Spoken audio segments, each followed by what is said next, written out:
V roku 1982 ľudia v uliciach Gemerskej Polomy búrlivo oslavovali 700. výročie prvej písomnej zmienky o obci.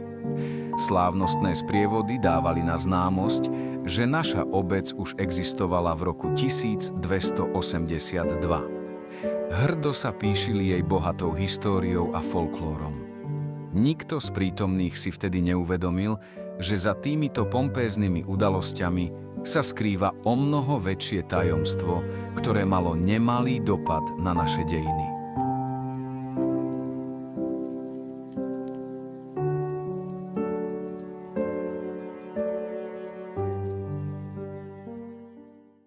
Aby sme mohli pochopiť tieto historické súvislosti, musíme sa presunúť v čase až do roku 1282.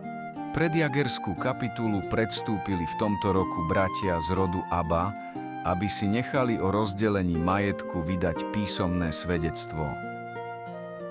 Listina, ktorá bola o tomto delení spísaná, spomína okrem iného osadu Vezvereš.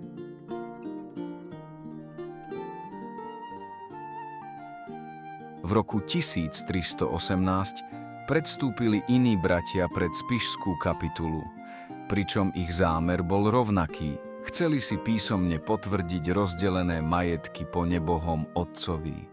Kľúčová podobnosť však spočívala v tom, že aj v prípade týchto majetkov figurovala osada Vezvereš. Na prvý pohľad sa môže javiť, že v oboch dohodách sa spomína rovnaká lokalita, osada na území dnešnej Gemerskej Polomy. Keď sa však bližšie pozrieme na obsah listiny z roku 1282, zistíme, že bratia si medzi sebou delili majetky na panstve Lipovec pri Vranove nad Topľou, nie na Gemeri. Až druhá listina z roku 1318 v skutočnosti opisuje osadu, ktorá jestvovala na území našej obce. Pozrime sa detailne na túto správnu listinu. Písacou látkou je pergamen.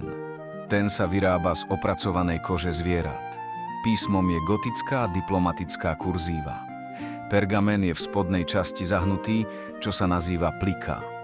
Takéto zdvojenie materiálu malo pomôcť s udržaním ťažkej pečate. Listina má voskovú privesenú pečať Spišskej kapituly. V pečatnom poli sa nachádza vyobrazenie svätého Martina na koni.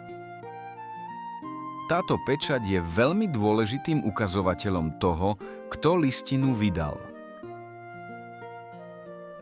Na sviatok očisťovania Panny Márie, teda na Hromnice, 2. februára tohto roku, predstúpili pred kapitulu zmienení bratia, aby si potvrdili rozdelenie majetku.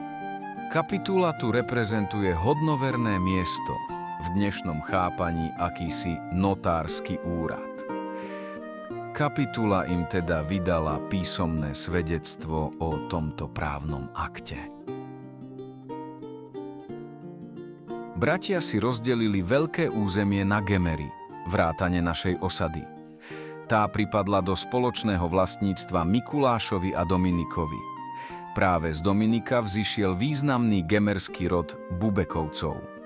Listina predstavuje neoceniteľný prameň, dokladujúci bohatú históriu našej obce, ale aj celého Gemera. Keď sa opäť vrátime do roku 1982, teraz môžeme lepšie vnímať vtedajší paradox. Obyvatelia obce oslavovali 700. výročie osady Vezvereš, ale nešlo o našu dedinu. Napriek tomu tieto oslavy boli prejavom hlbokej úcty a vďačnosti k bohatým dejinám našej nádhernej obce. Hoc potvrdenie existencie našej obce je prvýkrát písomne doložené až o 36 rokov neskôr, než sme si doteraz mysleli, odhalenie tejto pravdy robí naše dejiny ešte vzácnejšími. Dnes už nemusíme oslavovať historický omyl, ale môžeme sa píšiť reálnym dokladom o našich skutočných koreňoch, ktoré vpísané do pergamenu pretrvali celých 7 storočí.